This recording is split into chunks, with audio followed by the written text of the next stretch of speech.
there, everyone. Welcome to the very first episode of Glitter Hustle. I'm Mynx, that's with a Y, like sexy little Mynx, and I'm here to bring you all the glitter and the hustle of Vegas nightlife. This podcast is all about stripping down the stories of what it's like behind the scenes as a Las Vegas stripper.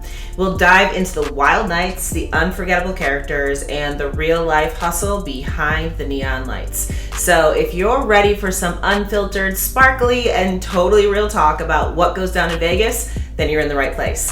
Hit that subscribe button and let's get this show on the road.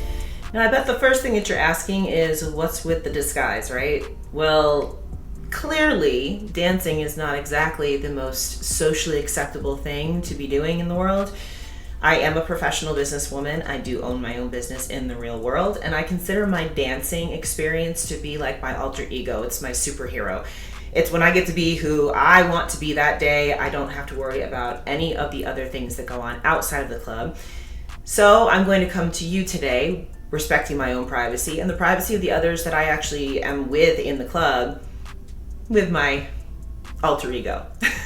So this podcast is going to be fun. And the reason why it's going to be fun is because I'm going to get input from you. So as we go along with this journey, I do want you to comment. Let me know the things that you'd like to hear about. Do you want to learn more about what it's like to actually be a stripper? You know, what we have to do, how we make money, why we do it, things like that. Or do you want to hear about the customers that we interact with every day? Vegas is a very unique market when it comes to dancing because everybody that comes here is coming here for an occasion. They're coming here for a bachelor party, or they're coming here for a vacation. Some people are even coming here for an anniversary. You'd be surprised how many married couples we actually get in the club every single weekend. So it's really kind of fun. But I want to know what you want to know. I see a lot of different YouTube videos and podcasts, things like that, where dancers are teaching other girls how to be a successful dancer. And, maybe that's more information that you want to hear too. But I kind of like to take this from the standpoint of what it's like to live in my shoes. I am, like I said, a professional businesswoman by day and a stripper by night. So it's a little bit of a unique situation. And I don't know, maybe you're curious about doing it yourself. Maybe you're one of those girls out there that's like, well, maybe I could do this and have some fun with it. I do think that in general, dancers get a bad rap about who we are and what we're about. And I would like to shed a little bit more light on the darkness of the club, if that makes sense, because it's not as dark as you might think it is. It's actually quite a lot of fun. It's a great way to express yourself and be who you really want to be. And the fun part about it too is that our customers get to do the same thing in the club as well. They get to be whoever they want to be. We don't judge. We're there to facilitate the fantasies of every customer that walks through that door. No matter who they are, no matter what walk of life they're from, we're there to accept them just as they are. So as we go along with this podcast, like I said, feel free to comment, send me whatever it is you want to hear about. I want to make this about, again, exposing some light on that darkness, showing you the glitter and the glam and the fun things that come with being a dancer in one of the most amazing cities in the world, in Vegas. So come along with me. So, as we get into the first episode of Glitter Hustle, stripping down the stories of Vegas nights, I thought we'd kick things off with a story that's a little bit surprising and most definitely memorable. So, let me tell you about a night at the club where I met a really sweet customer. He was really young, just 23 years old. He came with a couple of friends and they all wanted to head upstairs to the VIP room, so we did just that, and he and I went into a private room, and his friends went off with the other dancers. So we were in there about a half an hour, and he started opening up to me at this point. And what he told me really caught me off guard in a very unexpected way.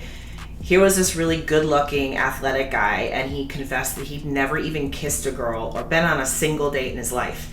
He'd spent his whole life so far just focusing on getting his career and his life on track before worrying about dating. And you know what? Dancing for him that night was the first time he'd ever really been that close to a woman. So things like this, it just goes to show you that you never know what someone's story is until they share it. So that's just a little bit of a taste of the kind of stories that we're going to be sharing here on Glitter Hustle. So stick around because there's plenty more where that one came from. All right, let's finish this first podcast episode off by talking about something that everyone's always curious about. What actually brings in the money in the club and what's just a myth. You might think that it's all about just the dancing on stage or maybe doing a quick lap dance, but let me tell you and give you the real scoop. In reality, the big money often comes from building a connection and creating a vibe that makes customers want to spend more time with you. It's those VIP rooms, the longer private dances, and the personal attention that really brings in the dollars. And sometimes it's about those genuine conversations, just like the story that I just shared, that make someone feel comfortable enough to stay and to spend. So on the flip side, things that don't really rake in the cash are the quick stage sets or just hoping for tips without any kind of engagement. It's really all about the experience that you create and how you make someone feel special enough to invest in that extra time with you. So as we dig further into these episodes, we're going to dive into some of those insider tips on what really makes the cash flow in the club and what's just for show. So if you're interested in hearing more, get involved. Comment below, subscribe, and stay tuned to Glitter Hustle. We'll be back for episode 2.